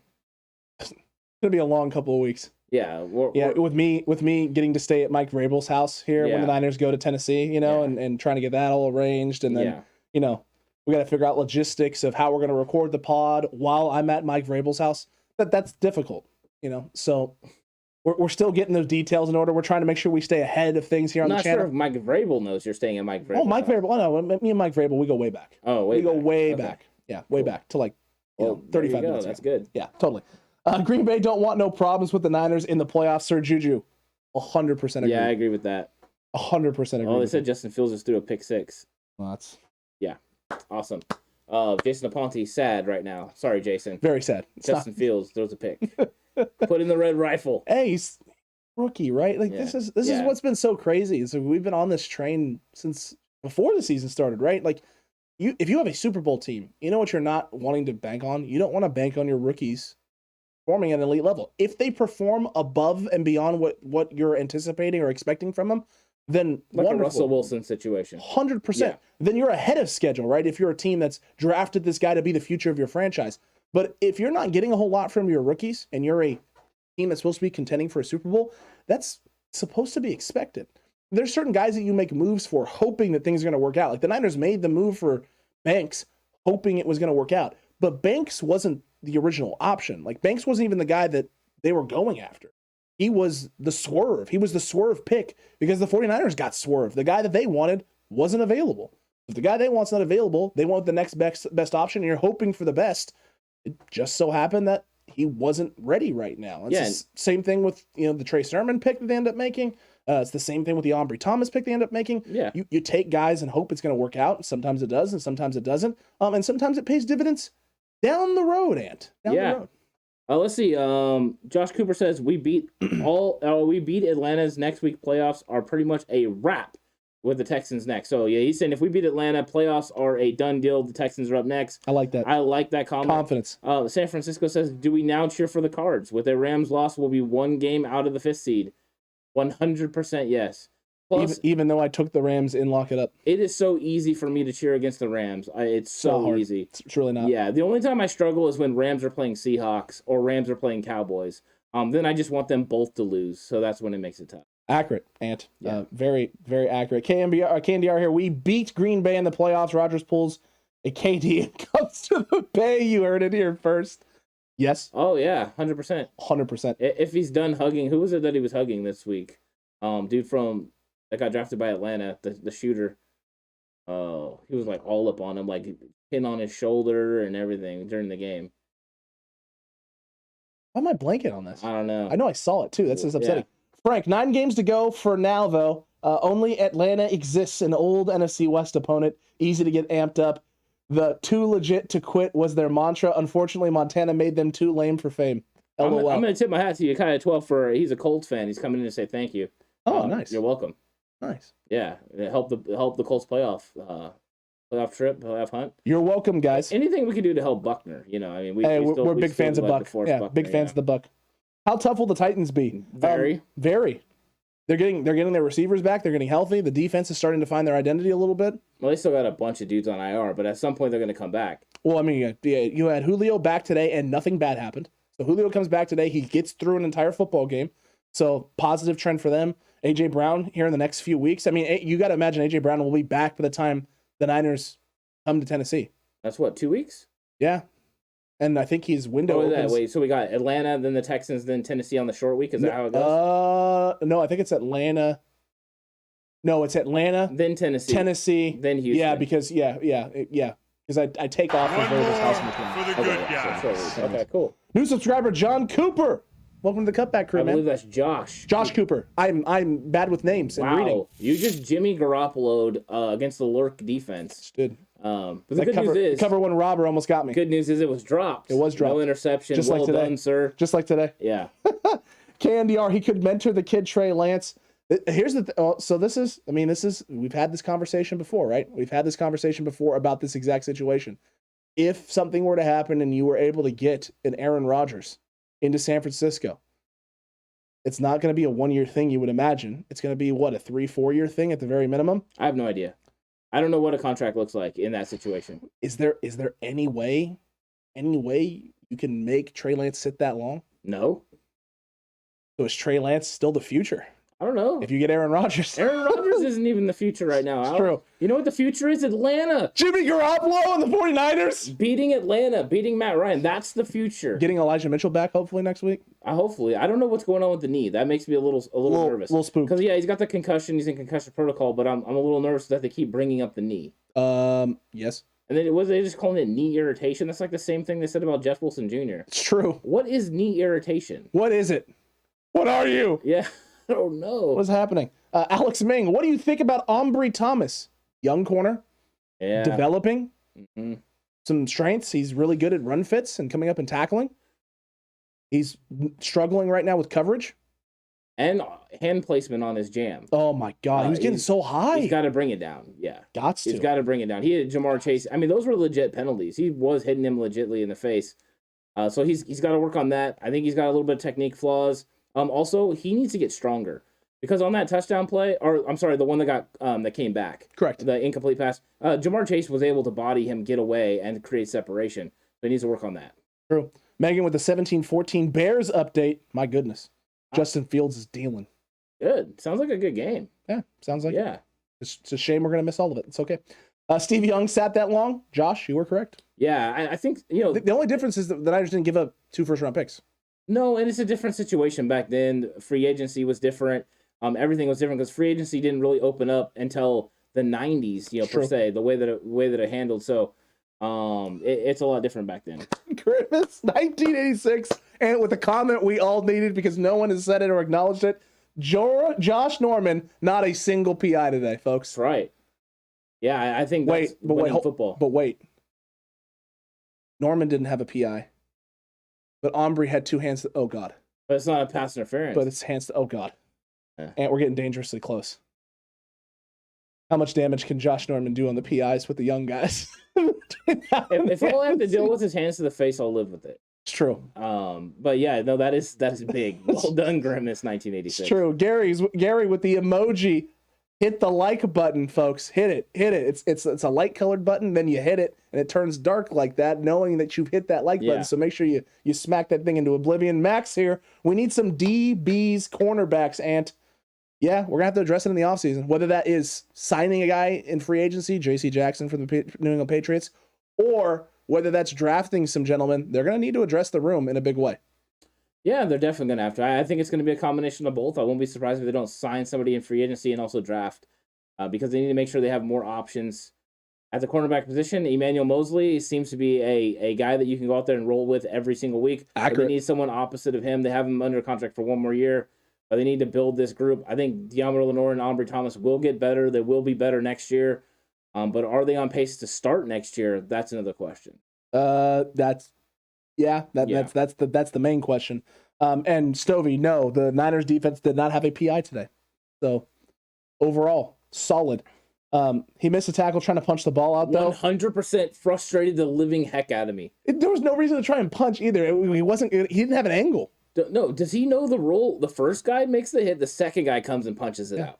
Come on, Josh Norman. I know Peanut taught him that. Peanut didn't teach him anything. He's just out there throwing blows, throwing haymakers. He's just throwing blends. Yeah, it's like, come on, dude, secure the tackle first, knock the ball out second. Hey, Max, no worries, man. That's a great question. It's an absolutely great question. Yeah. Alex Ming, Ombre Thomas, or Deommodore Lenoir? Here's the thing. Both guys have some positives. Both guys have some negatives. I think it depends on scheme. Yeah. What you're trying to do. I think part of the reason they went with Ambry Thomas in this game is because he could come up and run the jam press coverage, and then they were going to play the safeties over the top, and they're going to give help. So now they got some film on him. But yeah, I think both of them are physical in the run game. I think Dumbledore Lenore a little bit more.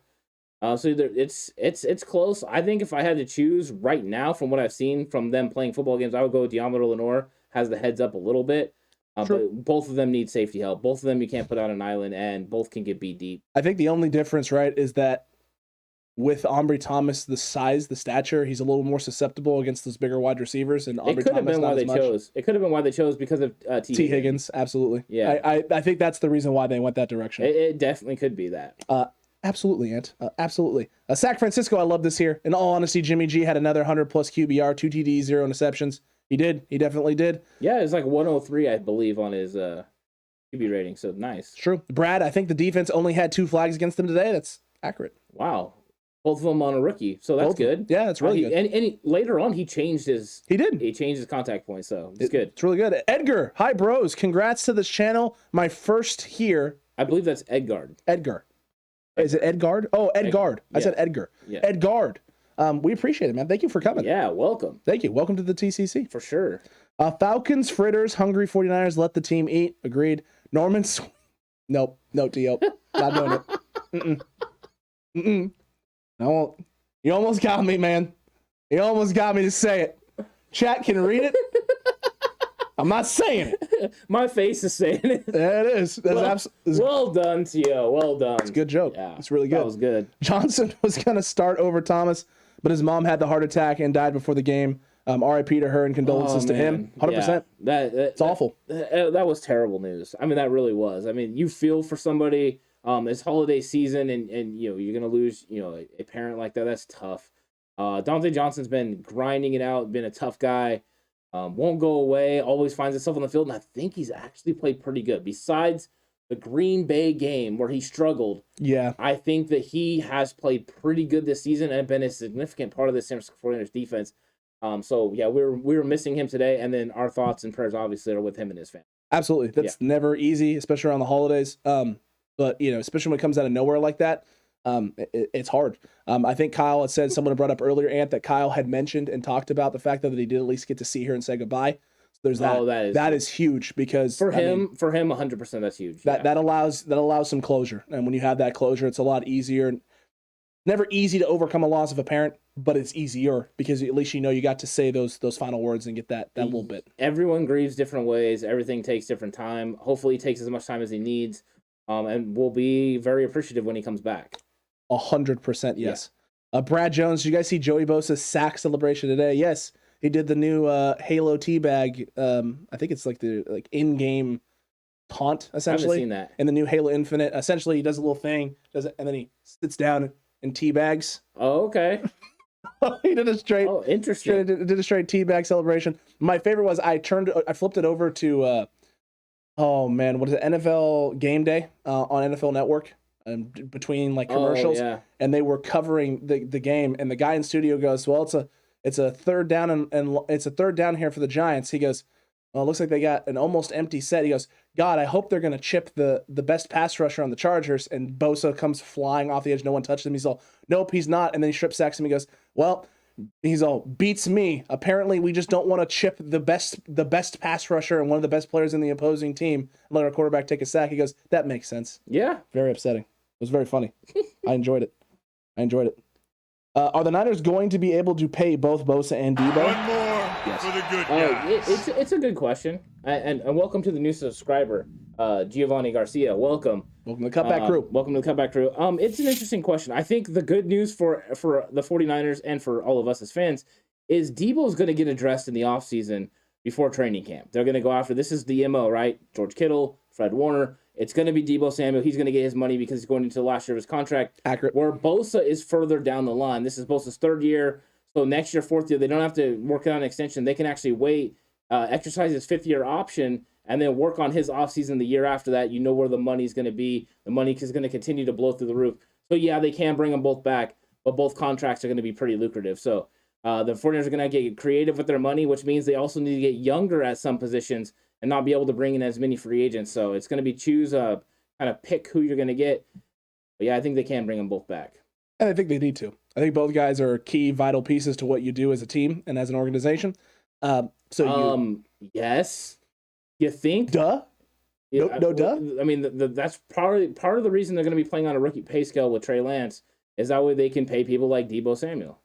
Because now Jimmy Garoppolo's $25 million off the books. You can give 15 or 18 million to Deebo Samuel that he deserves after the season that he's having. I mean, he's pretty close to the Offensive Player of the Year. Yes. We got two good questions here. One from Megan, one from Tio. Let's start with Tio's because it's a little bit easier to answer. It's quicker. What did you think of the taunting call, Ant, against the Cincinnati Bengals that extended the drive? Okay, I hate the taunting call. Agreed. I think that they need to let these guys just do their things. But bravo to Alex Mack because he's the one that gets the taunting call. And he does things to dig at these guys the entire game. 100%. He frustrates them. He does little things and then walks away, does it every time. And that's what you want. You just want to get in somebody's head a little bit, and then that was a big part of the game. And Mac probably was going over towards him and saying something, 100%. And the guy did the little point, and that ends. That gets it for him. It was agreed. Soft call. Don't like it at all. Glad it went for the 49ers though. Oh, thank you. Yeah, Bungles. I'll take it, but I hate Appreciate the taunting penalties. 100% agree with you on that. And favorite offensive and defensive plays of the game. Defensive one is the trip sack of Burrow, where you had Arden Key and I believe Bosa both destroy on the interior, kind of trip up Joe Burrow, and then Ebukam comes and cleans it up. I would say my favorite is Jaquiski Tartt absolutely destroying the running back. Joe Mixon. I love that because he got up and he kind of flexed. But I think there's a certain type of energy that brings to a football team. So I like that defensively. I always like the big hits. Nice. And then offensively, I would have to say George Kittle's touchdown. That George Kittle, getting the ball and then getting to that sideline and producing off of that extra opportunity that the 49ers got was big in that football game when you have to convert touchdowns, and he got it done. And I think that anytime George Kittle gets it going, once again, another energy type play that really gets the teym rallying around. 100% agree with you on that. That is a really good one. It is one of my more favorite plays from that game. But I'm going to go with the big catch from Kittle, the layout. The one that should have ended the football game. The one at like the 30-yard line? Yeah, well, on the little corner route or whatever that was, where he lays out and Robbie Gould then misses the subsequent field goal that would have given you the win. That play for me was like okay, chips are down. Offense has been struggling here in the second half. Haven't been finishing drives and, playing clean. And when you need to make a play, you have your quarterback putting the ball in space for your tight end, and your tight end goes. It's a huge thing. Sorry, I'm reading some of these comments. What'd you get? Candy R Collectibles with Sweaty Cheeks Mac as a big brain troll. Accurate. Yeah. Accurate. David Campbell, the NFL hates taunting, but allows these stupid end zone gatherings after the interception. So taunting, yes, the celebrations they encourage now. Correct. So they want the celebrations, they just don't want the taunting of another player. But if you want to celebrate, and then Josh Cooper, this is a great one, by the way. Absolutely. K1 on the huge free blitz in the fourth and sack, put them, make them punt. That was real big. That was huge. What a call by D'Amico Ryans in that moment. And K1 Williams didn't allow him to escape. He was right there on him. Yeah, and then we get the shark celebration, which I really enjoyed. Yeah, that was great. Good call on that one, Josh. 1,000% yes. 1,000% yes. I got up out of my seat and screamed. Just happy. James Vega liked the Ayuk and the Kittle touchdowns. Agreed. Yeah. Agreed. And they both happened in the same part of the field, in the same end zone. Yeah, that's great. Similar fashions, too. It's just really good. It's really good. NFL is soft in general on penalties. Yes, Stovey. That is correct. It is getting bad. What do you guys think of Armstead being the Walton Payton Man of the Year nomination for the 49ers? Glorious. I literally was watching the game with my dad, and I looked over at him and I said, he's going to win it at some point.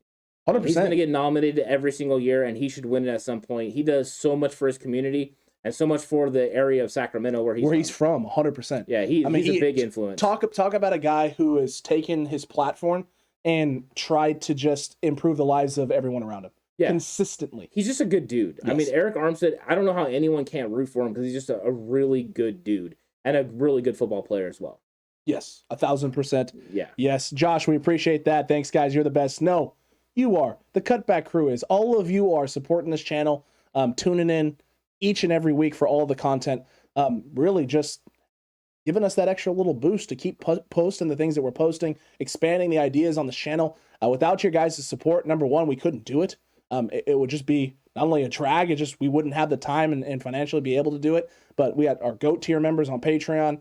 We got the people here who are watching and tuning in, which helps the AdSense stuff and helps us get that extra little push to continue putting out content. And I mean, we're in season 2 of the 49ers Cutback has been insane in terms of the amount of content, the daily videos, multiple videos, the Friday Frenzy.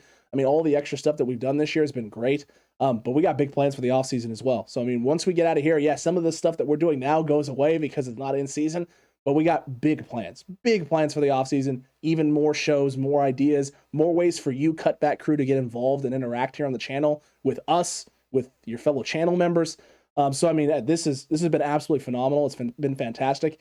Season 2 has been incredible, dude. It's been great. And what's even better, Ant, last year in season 1, the 49ers, the injury-riddled 2020 campaign, it was just almost a drag to get through at times because it's like, man, are we ever going to catch a break?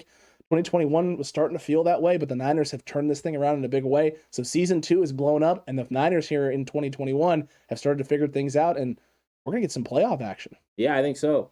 And Josh Cooper is asking about, is there any news on Al-Shaair? I think you just said there was going to be an MRI, right? On MRI tomorrow. And someone else earlier, I forget who exactly it was in the Cutback crew, had mentioned it was a hyperextension is what it sounded like. So there's that.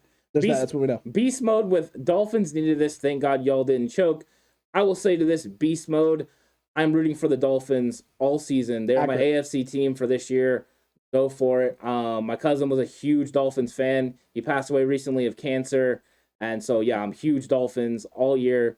So go Dolphins. Go Fins. Hey, go do something crazy. Yeah. Something no Dolphins fan thought was going to happen after the start they had. Dolphins are one of the hottest teams of football right now. Go Fins. Let's do it. Take care of business. Bears punt return touchdown 24-14. Holy cow. Wow. Way to go, Pack. Go Pack, go. Yeah, go Pack, go. Go Pack, go. Bears are showing up. In a big way. Jakeem Grant wasn't doing that for us. No, he was not. He was not doing that for us. Frank, can't wait for the Big Yikes episode on Patreon. Frank, you are 1,000% right. Big Yikes is always a blast. And there's something always special, Ant, about Big Yikes episodes after the 49ers win, because there's just a section of people yiking who just can't enjoy victories. Yeah. And when you can't enjoy a victory, you're going to say some really, really silly stuff. And that's why Patreon, that's why they love Big Yikes, man. It's one of our most popular episodes over there. Oh, yeah. Big Yikes is always a good time. After every single game, you know there's a new episode coming. And I'm sure there'll be plenty of episodes during the offseason as well. Big Yikes is a staple. It's our most watched show on Patreon, and it's not even close. And it's also not going anywhere ever. No. Because there will always be bad takes. Oh, 100%. It's a great time. And then Sir Juju says, Armstead is a true blessing for the unfortunate. Truly a good dude and helps others with their struggles. 100% agree. As somebody that we're really close to where Armstead grew up, 100%. He was in Elk Grove, is literally 15 to 20 minutes from us. So we were aware of him. In fact, Horst, who sometimes is on the channel, actually coached against Eric Armstead, and Armstead ate their lunch, shockingly. Stunned by that, by the way. When he was playing at Pleasant Grove in Elk Grove, and was a very good player then, but he's always been a good dude. And so, yeah, we always kind of root for that guy. Always big Armstead supporters around here. And it's not hard to be an Armstead supporter when he's been playing the way that he's been playing, especially this last year and even the last few seasons. And then just the person that he is. Even when he's struggling, he's a guy who doesn't affect who he is as a person. He's a good person. He's going to take care of people. He puts other people first. Very selfless, Ant. Not a selfish guy. And you like that. You like that in your guys. Yeah, it's usually a great trait for a teammate. Accurate. And he's a very good teammate. And then I heard them talking about the fact he doesn't speak up very often, that he's pretty quiet, but he always shows up. He's always ready to handle business, and he goes and gets his job done. And he's been very pivotal for this defensive line. His move to the interior with the injury to Kinlaw has paid big-time dividends for the 49ers. Huge. I think the 49ers got to be thinking of a way to keep him on the inside, but that's going to bring questions next year. Do they bring DJ Jones back? What do they do with Javon Kinlaw if they do keep Armstead on the inside with Javon Kinlaw back? Just a lot of things that are going to be they're going to have to figure out. The way DJ's played, too, I don't know if you want to move on. I mean, listen. I don't want to move on from DJ Jones. Everyone wants to see if Kinlaw can be that guy. I understand that. But the way DJ Jones is playing, I don't know if you can. I don't know if you can let DJ walk. And I think the 49ers defensive line is so much better with speed on the outside. Samson Ebukam continues to improve. I'm wondering how much he's going to improve over the end of the season and into the playoffs, because if we can get a formidable pass rusher opposite of Nick Bosa, they're gonna collapse this pocket, and some of these teams are not going to be able to get plays off. But they got to get Ebicom has got to continue to improve because they do need that speed edge rush. Absolutely. Because when they don't have it, then the quarterback has a place to escape, an area to go. But Arden Key also another guy, big time player on the inside. So he's been playing great on the inside, and then he's probably a little bit on the outside. He's played his way into another contract potential with the Niners or a contract with someone else. Oh, 100%. He has more sacks and more pressures this year than he had in his entire career. Good job, Raiders. Yeah, he didn't do anything for the Raiders, and it's all about finding the right player that fits your scheme. That's why when you're drafting, the player could be great, but if he doesn't fit your scheme, it's not going to work out. Arden Key is an absolute scheme fit for the 49ers. Will they be able to hold on to him, though? Because financially, he's probably going to earn himself some money, and somebody's going to throw some money at him. A big, tall, long defensive lineman is hard to find, in especially a guy with that kind of skill set and that kind of speed. 1,000%, Ant. 1,000%. When is D coming back from Josh and Cutback Crew? We're going to take probably like 4 or 5 more questions, so get them in now while you can. But yeah, that is a question that's on everybody's mind. I thought already. Yes, that's what I was thinking too. I believe this is the week, right? They have to activate him this week, or it's over. They had opened his practice window, so let's see. I tend to think that they'll activate him and just keep him as inactive in games until he's ready to play. But accurate. There's a decision coming on D Ford, and it's coming right here pretty quick. Hopefully he's able to go and help this football team out. It's been a long while since he's been on the field, and we could really use him on the outside. Yeah, we definitely need him on the outside in a big way. If you have a playoff push, you're expecting him to be able to be a contributor, even if it's just on pass downs and 3rd and longs and things of that nature, that closer like we talked about. So if that's going to be what he's doing is the closer, right, then at the end of the day, you're going to need to keep that roster spot open until you get to playoffs. And then by the time you get to playoffs, he's either going to be good to go and available, or you can free up that spot at that time. Yeah. So, decisions coming for the 49ers all over the field. I'm going to try to ignore as many of the offseason ones until we get there, because I'm like fully entrenched in this regular season, in this playoff push. But yeah, it's going to be exciting times for the 49ers at the end of the year, and then exciting times in the offseason, as it always is. Because it seems like 49ers news just rocks every single day. Yeah, especially at this point, just with the way things are going for this football team and what's been happening. But yeah, this is gonna be incredible. Papa said they will likely activate him and hope. Yeah, that's what it's looking like. So we'll see what happens there. Frank Grant has to take his censoring and Cone alone. I like it. You guys still live? Wow, Tommy. Thanks, man. Thanks. We appreciate it. We do. We're grinding over here. We're trying. Forward, and good luck to the channel. Bang, bang, bye. See you later, sir. Edgard. We appreciate it. 100% do. Green Bay touchdown, 24-21 Bears. Holy cow. That sounds like a freaking good game, though. Barn burner, Ant. Barn burner. All right, TCC, come on. Michael with maybe the comment of the day. Oh, man, the whole almost a good chunk of the alphabet. He stopped at P. He did stop at P. I'm wondering why he stopped at P. I don't know. Why don't you just keep going? We don't have a character limit. Yeah. Just do it. Hey, welcome to the chat, Michael. Agreed. Way to make an impact. Talk about. That might be the greatest thing anyone's ever typed in chat. No one's ever typed that before, so well done. That's a first.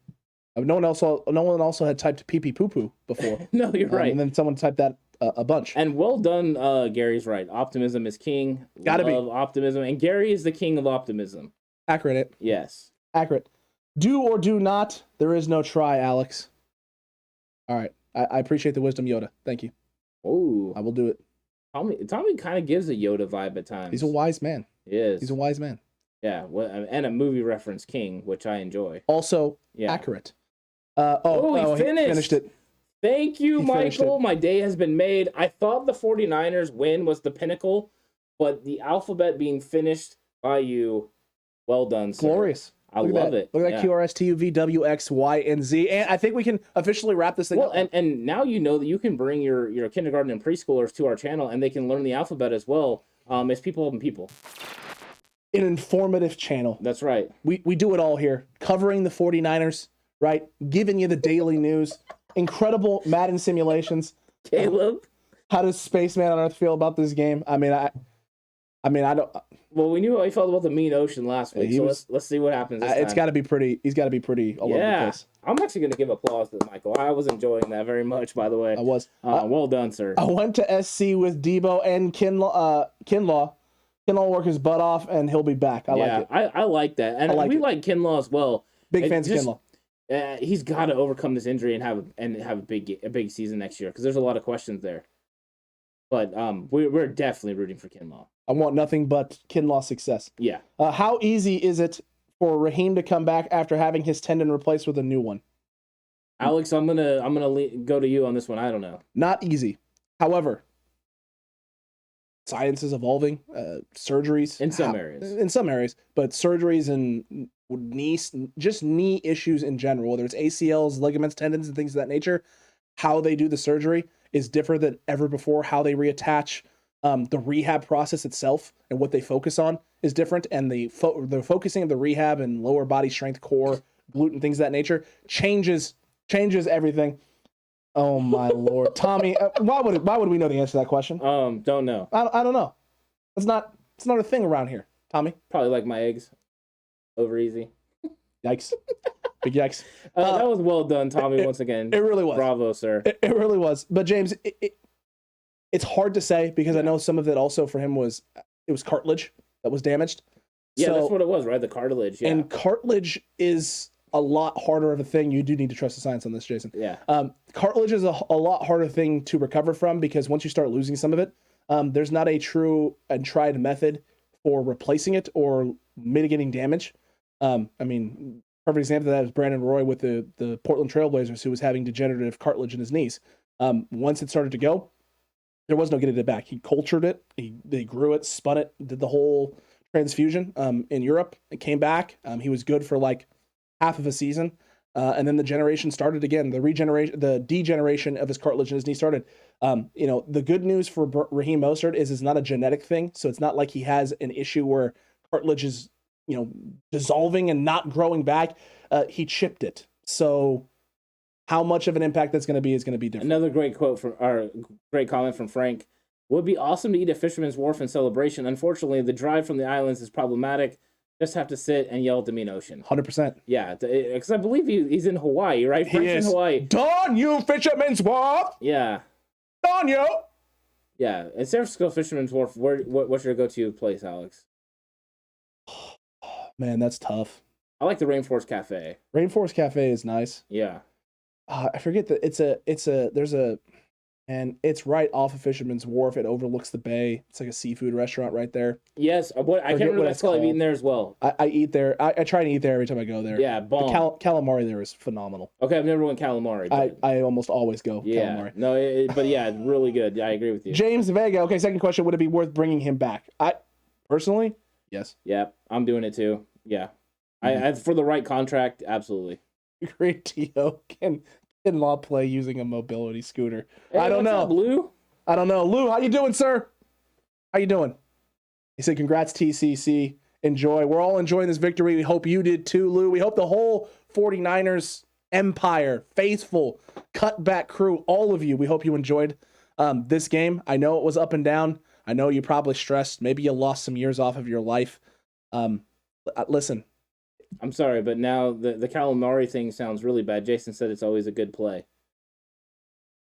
Listen, you sure you like calamari now? A broken clock can be right twice a day. Mm.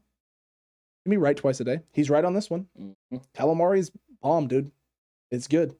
I like that Megan went full sweets with Ghirardelli. You know Megan. Does that shock you? No. This is a woman who loves her ice cream, Aunt. She loves her ice cream. What kind? She's not really that picky. Okay, like as long as it's not coffee flavored, she's good. Well done. This is a woman who almost, instead of wedding cake, went with an ice cream bar for our wedding. Wow, that would have been impressive. Almost. It would have been very different. Yeah, I would have been okay with that. Except I do love the cake. The cake's good. What kind of cake is it going to be? I think it's going to be like 3 or 4 tiers. Should be good. We haven't done the cake tasting yet, so I don't know. It better be good. Listen, I'm not going to try and disappoint. You better treat that cake like a lady. I'll do my best. I'll do my best. Wine, dine, spoil it. Let's keep on winning. Yeah. Agreed. Well done. If you watch Big Yikes, you totally get that. 100%. Yeah. Stovey, if I can remember what that place is called, by the way, we'll talk about it on the next one. That donut place is also amazing. Agreed. I used to clean squid at a restaurant. It looks weird AF. Sir Juju, Rocky Road. Well done. Hey, Rocky. I love Rocky Road. Rocky Road is pretty phenomenal. I enjoy Rocky Road. Agreed with you on that. Jimmy has set a 49ers record with 10,000 passing yards. Nice. Well, way to go, James. I mean, yeah, good job. Good old James Garoppolo. James Vega coming through with the nice stat, too, because I didn't know that had happened. I knew he was inching close, but I didn't know he'd actually done it. So, awesome. True. Yeah. And Frank spent New Year's 1979 in a wonderful piano bar down there. Nice. The days that color our lives. I like how that is some deep wisdom right there. I love that. That is a man who has lived a long, fulfilled life, folks, and has tons of life experience. Frank always has very insightful comments in the comments section. He really does. He really does. He's been through the ringer with this football team, man. Yeah. He's been through the ringer, and guess what? Still faithful. Yeah, still here. Yeah. I absolutely love it. Tommy is an encyclopedia. He's also a chef wizard. And mint ice cream is gross as well from Stovey.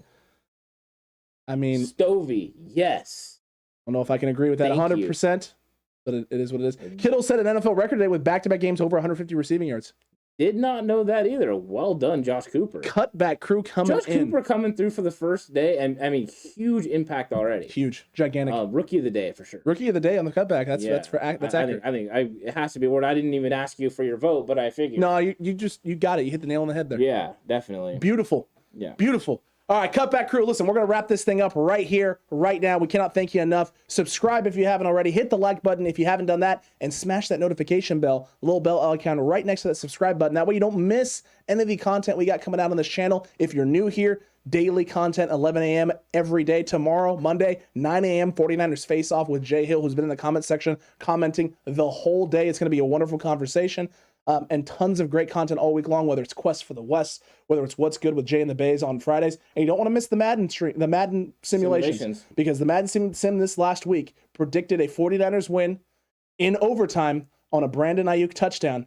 And we got a 49ers win in overtime with a Brandon Ayuk freaking touchdown. And spoiled it for everybody. Yeah, Madden was right.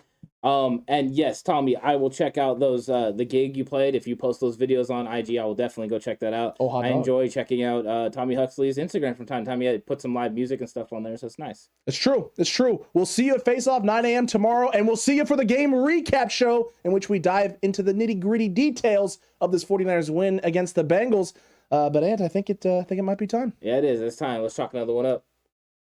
We'll see you later, Cutback crew. Always love you.